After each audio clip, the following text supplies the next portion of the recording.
Hello and welcome back. Sean here, Mountains Garage, on a beautiful sunny Tuesday morning, February 2023. Today I'm working on the floater rear axle on my Race 55 Chevy. A little background if you're not familiar. On a rear-wheel drive vehicle, is what we're going to talk about today anyway. There's three different common rear axle wheel bearing types. For instance, on most of your General Motors vehicles, the bearing itself is in the housing and the axle just slips through it.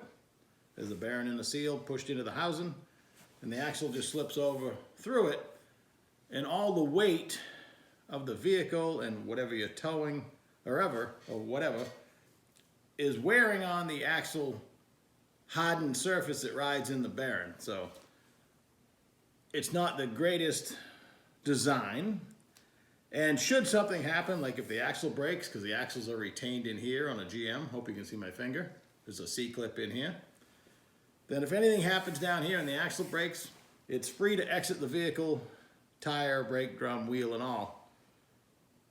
That's not a good situation. So better than that, to the next step, most of your 9-inch Ford rear ends, most of your Mopar rear ends, which is Chrysler, Dodge, Plymouth, have a pressed on bearing onto the axle, and then there's a retainer plate that this goes into the end of the axle housing, and there's a retainer plate that holds it in. So that is much more common. And this setup right here in drag racing will get you to 6.00 seconds in the quarter mile and 239.99 miles an hour.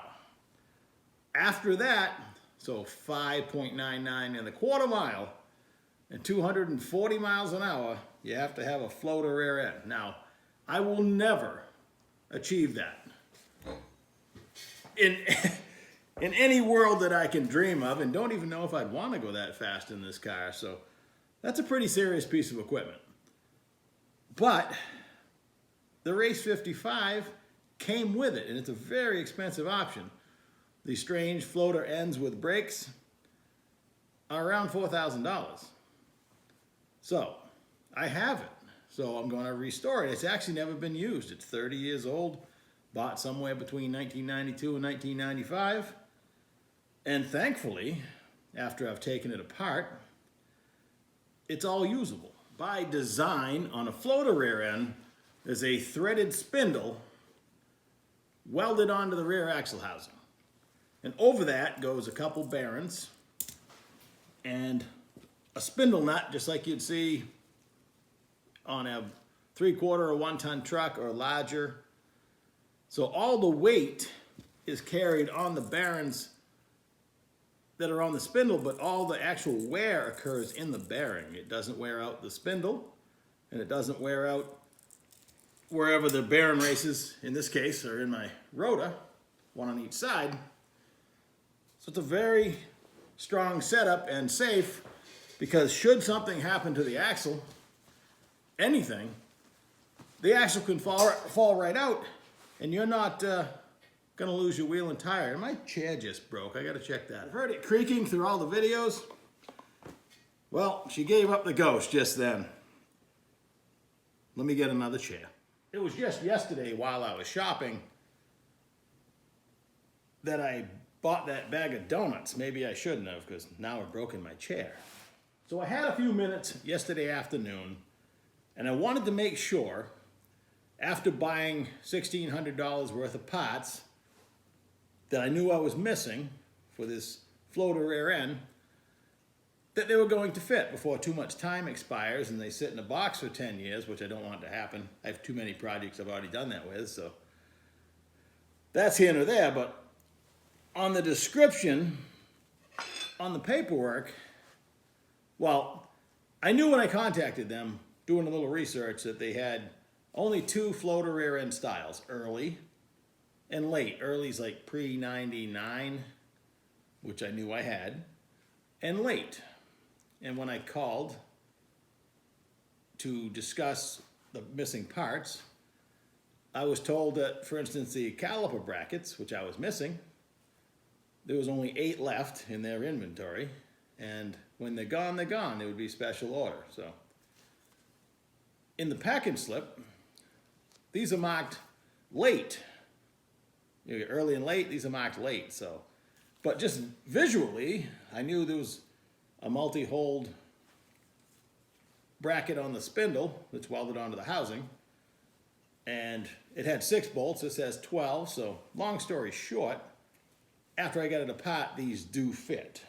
Now, getting it apart was somewhat interesting because this was assembled, mocked up 30 years ago, plus, with no lubrication whatsoever. I'm lucky. I mean, the car looks kind of rusty. You've seen me working on the chassis, but it all wipes off. I mean, the body's bare metal. Everything's bare metal. And all these parts were bare metal. And normally, I mean, everything, this is a really precision piece. I mean, the bearings don't go over the spindle with any extra clearance. And now that they had rust that you can wipe out with your finger, but where everything was dry, getting it apart was somewhat difficult. I ended up using what is a seal erase installer that fit into the end of the spindle, and using a puller behind the bearing because I didn't want to destroy the bearings. One, I hadn't even got them out to read the part number yet, but when I did get them out to read the part number, the cheapest I've found these are $80 a piece. It must be it is a good looking bearing, has a lot of rollers. So that's, you know, $320 plus you gotta get them shipped here if you can find 4 in one spot. So I haven't looked at availability anywhere, so I'm glad I didn't ruin them. I didn't put a scratch on them, and now that I've just Scotch-Brighted the inner surface, sorry about my rag, it's still tight on the spindle, and I've Scotch-Brighted the spindle, so nothing is destroyed, and I got it apart. So looking through my boxes of parts, when I ordered, you know, I ordered front calipers, and hubcaps. I believe I had everything else in the rear. I knew I didn't have the brackets, the bolts to attach these, and clearly now that I got the bracket, I can see the conical head or flat head they're called. So I needed those, 6 on each side. And I believe I had everything else. I haven't tried the calipers on. That's what I'm going to do this afternoon. I'm going to mock it up completely without the seal. But I didn't have the bolts. So I called back to ask, well, why these say they're late when they're actually early, but I didn't get very far there. And eventually, after talking to a couple guys, I got the part number for the bolts. And I said, okay, I'd like to order them. Well, you can't, because they don't meet the $25 minimum.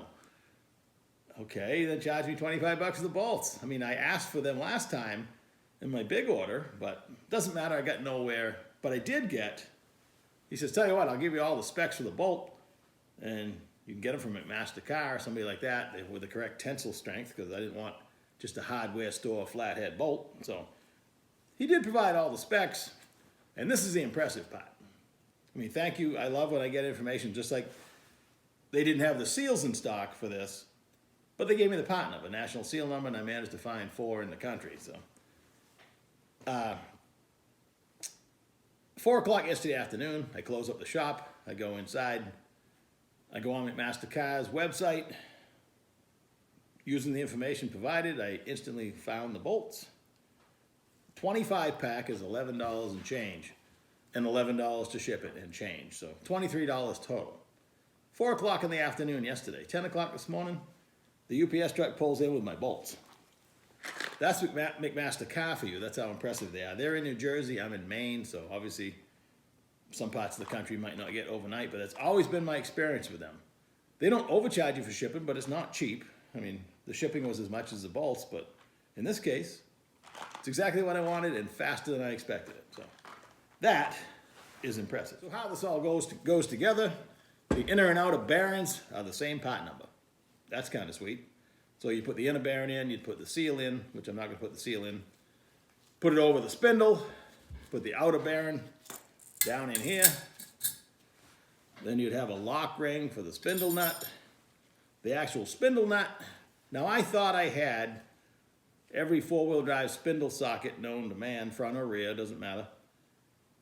And I don't have this one, but my buddy Jeff just found it for me, so he had it in stock in Portland, so that's headed here. So this would thread down over the spindle, and you'd adjust this just like you do a wheel bearing, lock the lock ring, and this is on permanently regardless of what happens next. You can take the axles in and out, the car's always gonna roll. So next you have a drive hub. Oh, excuse me. Yeah, no, next you'd have a drive hub. I wanna get it right here.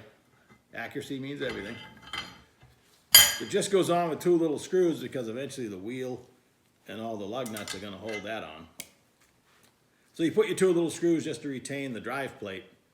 Now you load the axle in and out through the hole. So anytime you need to pull the axle out, all you gotta do is take off this little cap that's on with 3 Allen screws. It has an O-ring. Feels like it's plastic. And this drive plate also has an O-ring. So that's pretty slick. You've got a few Allen wrenches and a little time and the correct socket. I was fortunate that I was able to get this off without damaging it because I hate little details like that if you actually damaged it. Looks like somebody's actually hit it before. So anyway, it's completely usable. I managed to get it off, and when the socket shows up, I'll take the other side apart. But for today, after I eat lunch, I want to mock it up to make sure my caliper's clear and everything else. Also interesting, the rotors are marked directional, and they're on the car backwards. They're on the wrong sides. So we'll fix that. Eventually, my mock-up's going to be incorrect. Depends when the socket gets here, whether I take the other side apart or not. So that's it for now.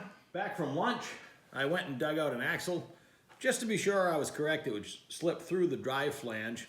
And it does. Both ends are 40 spline. The outer end has a small wire clip to keep it from going in too far. And now the axle's only job is to apply torque. It doesn't have to hold the vehicle up. It just applies twisting motion, and the little cap with a little O-ring just holds the axle on. So you take that off and you can pull the axle right out. Pretty slick. So if you need to remove the third member, it's that easy. 3 little screws. Just slide the axles out till they clear the third member and leave them sitting right there. No doubt that saves a lot of time when you have to pull the center section out, because you don't have to disconnect anything other than the little cap. No messing with brakes and retaining plates and all that stuff. Here's the caliper bracket mocked onto the rear end with the 6 flathead screws. That's the spindle itself that I was talking about. You can see there's a groove cut in it for the lock, and whoever welded the axle housing on had to make sure that both spindle ends are clocked the same way. And it looks like they did a marvelous job. And we're all mocked up, and we have a problem. If you can see the parting line in the caliper, it should line up in the middle of the rotor. We're too far inboard, which makes the outer pad drag. They give you shims that would go between the caliper and the bracket, but that's only going to make it go that way. So we have a problem that needs to be solved, and I called Strange Engineering and left a message, and nobody's called me back. I mocked up the front to show you what it's supposed to look like and to make sure they fit. Sorry about the bright fluorescent light up above, but you can see here the parting line is pretty much dead center with the rotor, and the rotor spins nicely without touching the pads. This is correct. The rear caliper bracket can only go one way. They're both the same part number. It's marked inboard, and the holes are countersunk on the outboard side. So it's not that.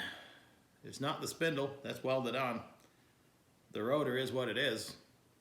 So kind of has to be the caliper. They sent the same part number caliper, 2 lefts and 2 rights, the same front and back, and the only difference being the pads in the rear are harder. So I'm sure we'll get to the bottom of it. Strange is usually pretty good. Everything's usually really accurate.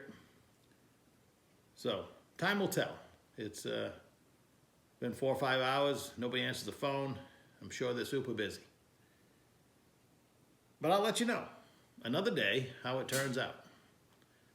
It's probably more than I could just machine off the caliper itself if I had to, but maybe not. So I shouldn't have to, but like I always say, there's no such thing as bolt-on parts.